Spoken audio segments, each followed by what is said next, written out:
まずニンニクから、大胆にいきますんで、しておきますので、こういう状態から抜くようにですよ、真ん中こいつを溶かす、これが大事。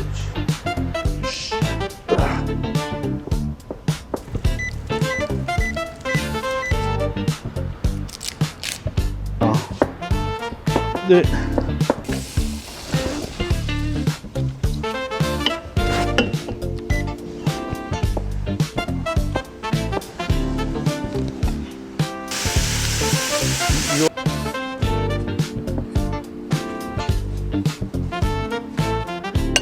中に入れます。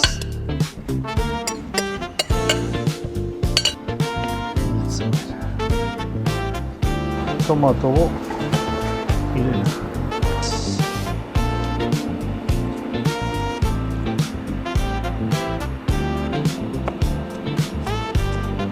の頭の部分も全部これで煮詰める。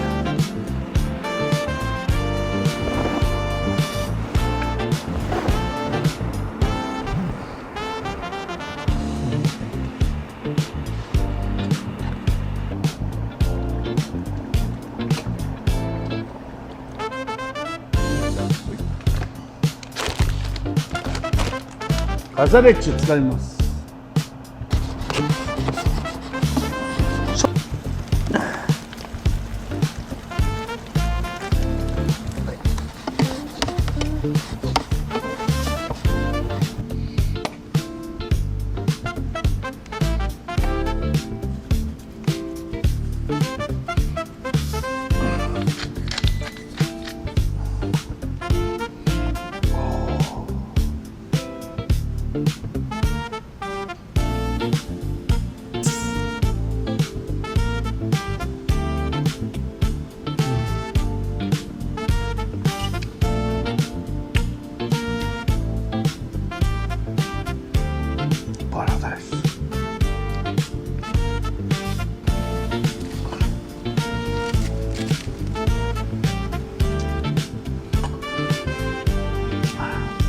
ダブルセット。